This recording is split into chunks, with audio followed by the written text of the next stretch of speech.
যুবকের পরিচয় হলো তিনি জগৎ বিখ্যাত চারজন যিনি ইমাম ছিলেন, ইমামের মধ্যে একজন ইমাম হলেন হযরত ইমাম মালিক রাহমাতুল্লাহি আলাইহি।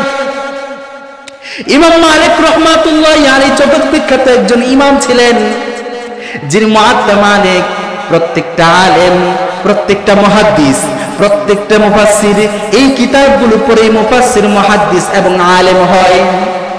এই জগৎ বিখ্যাত একটা হাদিসের কিতাব, শুধুমাত্র তিনি হাদিসের মধ্যেই বিশাল পাণ্ডিত্য অর্জন করে নাই, বরঞ্চ ফিকহ শাস্ত্রেও বিশাল পাণ্ডিত্য অর্জন করেছিলেন। তিনি তাফসীর শাস্ত্রে বিশাল পাণ্ডিত্য অর্জন করেছিলেন। এই ব্যক্তি ছিলেন সাধারণ কোনো ব্যক্তি নয়, তিনি হলেন ইমাম মালিক রাহমাতুল্লাহি আলাইহি। আর ওই ব্যক্তি ছিলেন ইমাম মালিক রাহমাতুল্লাহি আলাইহির বাবা। ইমাম মালিক রাহমাতুল্লাহি আলাইহি সুন্দরী কোনো ব্যক্তির গর্ভ থেকে জন্ম নেয় নাই, বরঞ্চ কালো কুচকুচে অসুন্দর একজন আবেদা সালেহা নারীর গর্ভ থেকে জন্ম নিয়েছে। বাবা, এত গুণ যার মধ্যে আছে তাকে আর দেখার প্রয়োজন নাই, আমি রাজি আছি, বিবাহ বন্ধনে আবদ্ধ করার সমস্ত আয়োজন তুমি রেডি করো। যখন বিবাহ বন্ধনে আবদ্ধ করলেন, বিবাহ হয়ে গেল, নিকাহ কাজ সম্পাদন হয়ে গেল, তখন ওই পুরুষ, ওই বুজুর্গ ব্যক্তির যে সন্তান রয়েছে, সন্তান বাসর রাতে গেলেন। বাসর রাতে সর্বপ্রথম নিজের স্বচক্ষে স্ত্রীকে দেখবেন। এমত মুহূর্তে যখন নিজের প্রিয়তমা এই স্ত্রীর চেহারা নিজের সামনে ভেসে উঠলো, মুহতারাম হাজিরিন, তার চেহারাটা মলিন হয়ে গেলেন। তিনি তাকিয়ে দেখেন, আমার চাহিদা যেমন ছিল এমনটা নয়, বরঞ্চ ভিন্ন কিছু। মেয়েটা একদম কালো কুচকুচে, চেহারার কোনো আকৃতি ভালো না, বরঞ্চ দেখতে কেমন জানি ফ্যাকাশে লাগে, অপছন্দ মনে হয়। তার মনটা মলিন হয়ে গেল। মলিন হওয়ার সঙ্গে সঙ্গে ব্যথায় কাতর হয়ে খাটের এক কিনারায় শুয়ে পড়লেন, বসে পড়লেন। আর অপর প্রান্তে নিজের স্ত্রী নববধূ, যেখানে স্বামীর বাড়িতে এসেছে, এখানে তার আত্মীয় স্বজন, এখানে কেউ আসে নাই, শুধুমাত্র এই একা ব্যক্তিকে, একা মহিলা, একা স্ত্রী নববধূকে রেখে দুইজন দুই কিনারে বসে গেলেন। মুআজ্জাজ মুহতারাম, পরিস্থিতি কেমন হলো?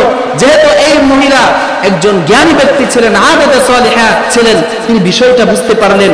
বিষয়টা বুঝে আস্তে আস্তে ভয় পেতে পেতে স্ত্রীর কাছে গেলেন।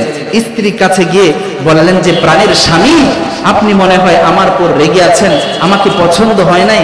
আপনি মনে হয় আপনার বাবার কাছে বা পাড়া প্রতিবেশীর কাছে অনেক গুণ শুনেছেন, গুণ শুনে মনে করেছেন আমি বিশ্ব সুন্দরী হব বা অমুক একবারে অনেক সুন্দরী হব, এমনটা আপনি পান নাই। এখন আপনার চেহারা মলিন হয়ে গেছে, বুঝতে পেরেছি। কিন্তু একটা কথা শুনে রাখবেন, একটা কথা শুনে রাখবেন, আল্লাহ পাক রব্বুল আলামিন কোরআনে হাকিমের মধ্যে জানিয়ে দিলেন, ওই স্ত্রী লোক স্বামীকে বলতেছে, আউযু বিল্লাহি মিনাশ শাইতানির রাজীম, বিসমিল্লাহির রহমানির রহিম, আসা আন তাকরাহু শাইআন ওয়া হুয়া খায়রুল লাকুম ওয়া আসা আন তুহিব্বু শাইআন ওয়া হুয়া শাররুল লাকুম। হে আমার প্রাণের স্বামী, আপনি মনে করেছেন যে আপনার বাবার গুণগুলো শোনার কারণে যে আমি অনেক সুন্দরী হব, আমি অনেক বিশ্ব সুন্দরী হব, কিন্তু সরাসরি দেখার পরে আপনার মনটা যখন মলিন হয়ে গেল, আপনার হৃদয়টা যখন মলিন হয়ে গেল, তখন আমি বুঝতে পারলাম আমাকে আপনার পছন্দ হয় নাই। কিন্তু একটা কথা শুনে রাখেন, কোরআনে হাকিমের মধ্যে আল্লাহ পাক রব্বুল আলামিন জানিয়ে দিলেন, আসা আন তাকরাহু শাইআন ওয়া হুয়া খায়রুল লাকুম ওয়া আসা আন তুহিব্বু শাইআন ওয়া হুয়া শাররুল লাকুম। দুনিয়াতে আল্লাহ পাক রব্বুল আলামিন বান্দার জন্য এমন কিছু বিষয় রেখেছেন, বান্দা ধারণা করে এর মধ্যে অনেক কল্যাণ, কিন্তু মূলত আল্লাহ পাক রব্বুল আলামিন এই বিষয়ের মধ্যে কল্যাণ রেখে নাই, বরঞ্চ এর মধ্যে অকল্যাণ রেখেছেন। আর আল্লাহ পাক রব্বুল আলামিনের কিছু আবেদ মনে করে দুনিয়ার এই বস্তুটার মধ্যে অনেক অকল্যাণ রয়েছে, কিন্তু আল্লাহ পাক রব্বুল আলামিনের নিজাম হলো এখানে বিশেষ কল্যাণ। এই কথা যখন শুনলেন, নববধূর কণ্ঠে যখন এই কোরআনে কারিমের আয়াত যখন শুনে ফেললেন, দিলটা নরম হয়ে গেল। নরম হওয়ার সঙ্গে সঙ্গে স্ত্রীর সাথে জেমা করলেন। স্ত্রীর সাথে জেমা করার পরে যখন পরদিন গুটগুটে অন্ধকার রজনী কেটে গিয়ে সূর্যি মামার মিষ্টি হাসির কারণে যখন প্রভাত এসে গেল। প্রভাতের কারণে ফকফকে আলোর মাধ্যমে গোটা দুনিয়া যখন আলোকিত হয়ে গেলেন, আলোকিত হয়ে যাওয়ার পরে যখন আবার সেই কালো স্ত্রী চেহারা স্বামীর কাছে বেশি আসলো, স্বামীর চোখে যখন আবার দেখলেন এই কুচকুচে চেহারা, তখন তার চেহারাটা আবার মলিন হয়ে গেল। মলিন হওয়ার সঙ্গে সঙ্গে তিনি একটি সিদ্ধান্ত নিলেন। কি এমন সিদ্ধান্ত? মুহতারাম হাজিরিন, বসতে হবে। যারা বসে আছেন, দাঁড়িয়ে আছেন, একটু বসে যান, বসে যান। ঘটনাটা খুবই সেনসিটিভ, খুবই গুরুত্বপূর্ণ। যদি শুনেন হয়তো বা আল্লাহ পাক রব্বুল আলামিন এই কিসসার মাধ্যমে, এই ঘটনার মাধ্যমে আল্লাহ পাক রব্বুল আলামিন আমাদের দিলটা পরিবর্তন করে দিবেন। মুআজ্জাজ মুহতারাম, কি ঘটেছিল? এই ব্যক্তি ভিন্ন একটি সিদ্ধান্ত নিলেন। সিদ্ধান্ত কি ছিল? তিনি চলে গেলেন বাড়ি ছেড়ে, নিজের নববধূ স্ত্রীকে ছেড়ে তিনি বাড়ি ছেড়ে দূর এলাকায় চলে গেলেন। 1 বছর চলে যায়, 2 বছর চলে যায়, আর এই ব্যক্তি আসে না। এভাবে 3 বছর 4 বছর চলে যায়, ব্যক্তি আসে না। আল্লাহ পাক রব্বুল আলামিনের এই আদেশ বিলম্ব করতে করতে করতে করতে 18 থেকে 20 বছর পর্যন্ত লেট করার পরে, বিলম্ব করার পরে যখন নিজের এলাকায় আসলো, ওই এলাকা দেখার সঙ্গে সঙ্গে তিনি আটকে গেলেন, আশ্চর্যান্বিত হয়ে গেলেন। দেখলেন যে আগের এলাকা আগের মতো নয়, বরঞ্চ অনেক উন্নত হয়ে গেছে। ওই এলাকা, পুরনো এলাকা 20 বছরে অনেক উন্নত হয়ে গিয়েছে।